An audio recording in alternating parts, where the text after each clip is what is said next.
interrogation.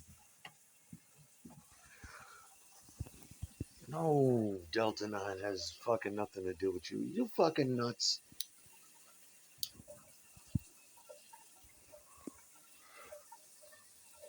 Marijuana used to be illegal.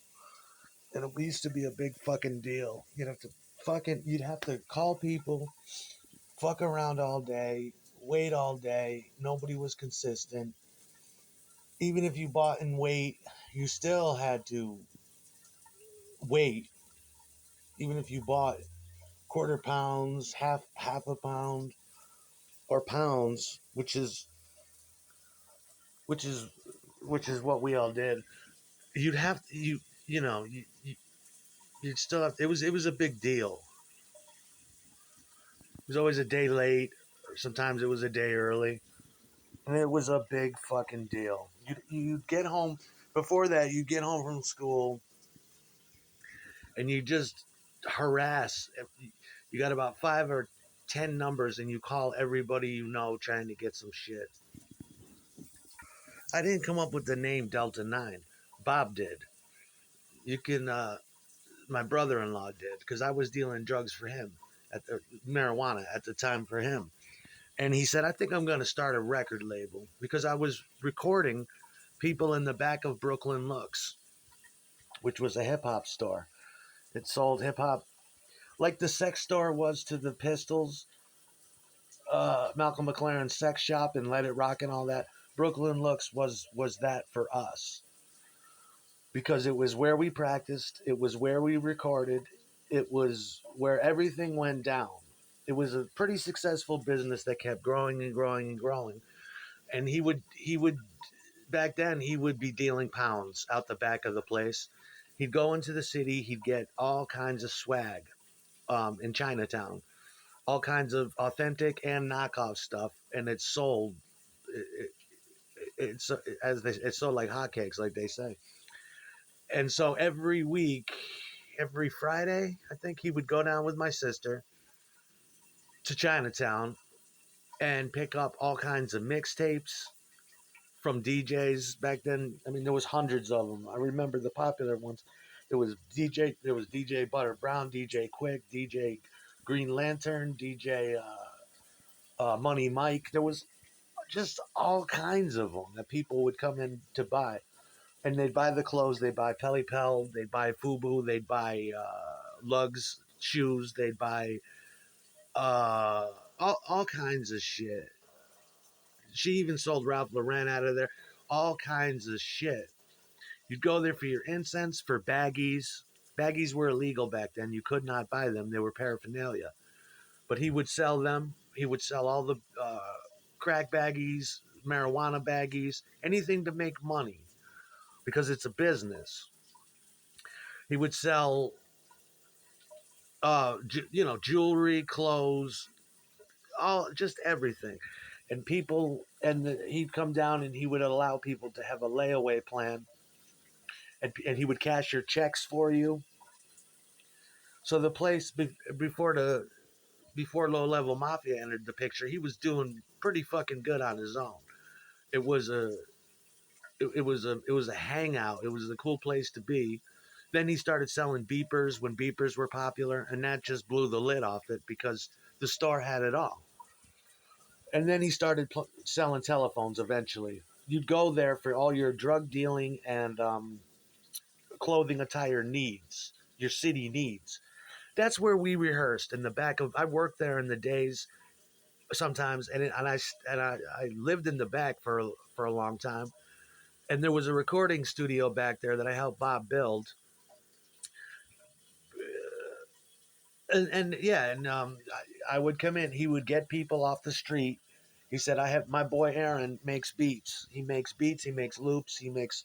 This is before computer software to do it. He does pause tapes. He does reel to reels. He does any kind of tape loops. He does drum machines. I didn't have a drum machine. All I had was a sampling pedal, and I had two Gemini turntables, a sampling pedal, and a 4-channel mixer. But I would do it all by hand. And they'd come in, they'd record stuff. And eventually he changed his mind. He didn't want to call it Delta 9. Delta 9 means Delta 9 cannabinol. It's a name for marijuana. Yeah, as long as I've known Bob, he's been growing it. I don't think he smokes it. I never found out, but he's been growing it and dealing it, along with other dubious substances, all the way back to 1988. I can remember, and he's a businessman. That was his name, and we basically took it because he didn't want to use it. I was like, "What the hell's Delta 9?" And I thought it sounded good because I thought maybe he was thinking of me, Plan 9 Records, because he heard that name so much in my house, Plan 9, Plan 9, Plan 9, Plan 9. So we loved it. And we never printed the word Delta 9 on our records. It always said D9QL, which stood for Delta 9 Quadraphonic Laboratory, which is what it was. Yeah, that was Bob's name. I remember sitting in Old Country Buffet with him when he came up with it. And then a lot of people took it from me. Well, they also took the name Miserables too. That's those other scumbags trying to crush my livelihood and business. But we never printed that name. We never had that there on the front cover of one record. We had a chemical compound of Xanax, and the little miserable girl, the Modelo girl, I call her. Uh, she was on the cover in front of a Xanax chemical compound. They put that shit on TV. No, that has nothing to fucking do with you. That's how the records were funded. Rich, my partner in D9QL, was also a drug dealer ever since he was 13 years old. And we're talking pounds back then. Pounds. He's not even but 15, 16 years old at this point, selling pounds. The way he got into it is he got in with some vampiric, big time fucking dealers that he and they were putting so much pressure on him to deal that and he didn't have a problem getting rid of it, but he didn't like it because it, it was it was asking too much of him. It was really putting the heat on him. So it's same thing with Rich. On Fridays, the weed would come in a pound. He'd break it down to quarter pounds. He'd get rid of it. And this is back when the shit's illegal. You will go to fucking jail for having baggies, for any of that shit. And I didn't like to be around it either. And Rich used to have nervous breakdowns over the business a long time because it's like if you don't have my money, Rich, the dealer would tell him, you know what's going to happen, don't you? It was that. It was that way. That's And then we started growing because Rich was growing, and that's how we paid for our first three records was through growing and selling marijuana and our social security checks. Because it would never have happened if two kids on social security, we were both addicted to Adderall, Xanax, marijuana, alcohol, and that was our thing. That is not you. And someone brought up our one of our old managers. He wasn't a manager. He was just a guy that hung around. Everybody, my whole band went to school with him. Scott Boley or whatever his name is. He went to prison for child molestation.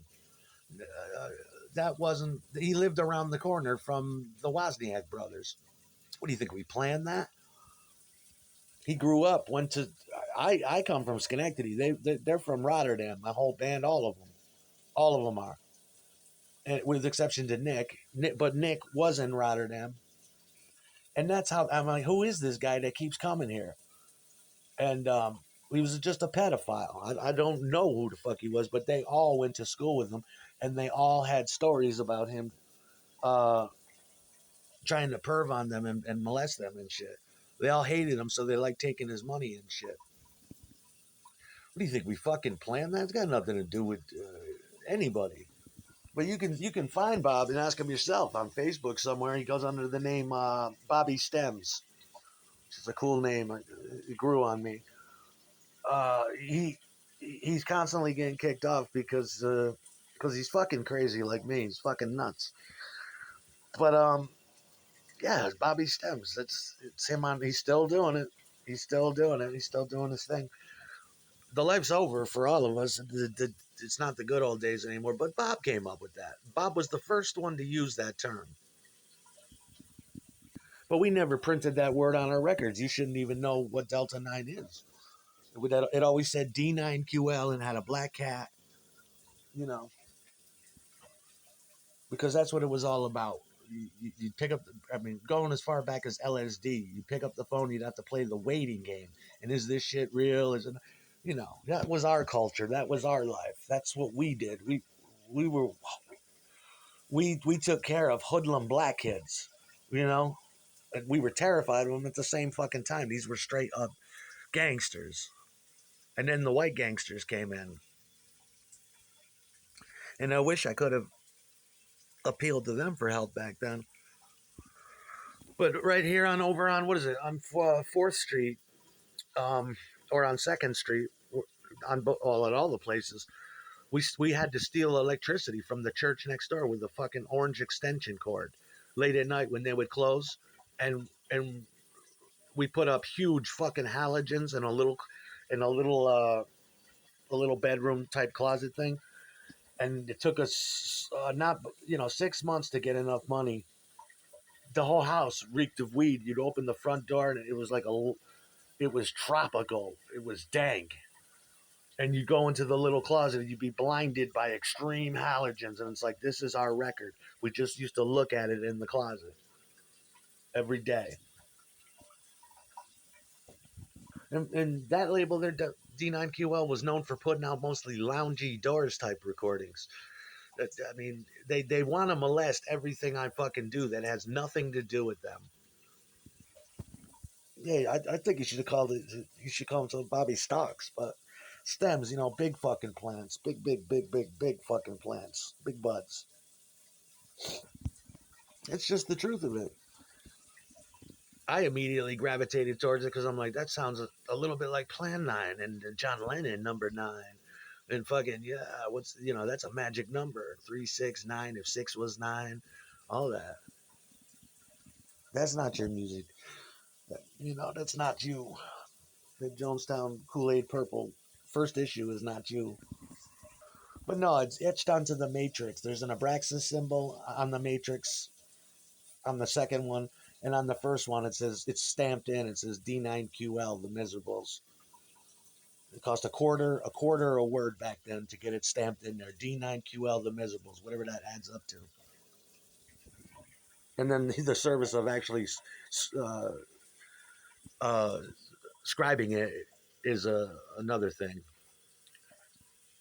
We were gonna put the chemical compound for marijuana on the front, but it's like all we all we do is take Adderall and Xanax and fucking and tend to these fucking plants all day. So I said I gave it to Renee. I looked it up on the internet. I'm like, can you draw this for me? And she drew the girl and she drew the Xanax symbol because that was my love affair. That's what the fuck I was doing. But D is also stood for dextroamphetamine. I mean, that was just I was retro D. D stood for daddy. D stood for dextro D. D stood for dextroamphetamine. That's what I was thinking. And I thought Delta was cool too because it was a tribute to my father. And I was obsessed with the all-seeing eye of Horus back then and scarab beetles. All Egyptian symbols and different gods. And I was like, we got to get a scarab beetle in here. We got to get the all-seeing eye in here. But we never got around to it.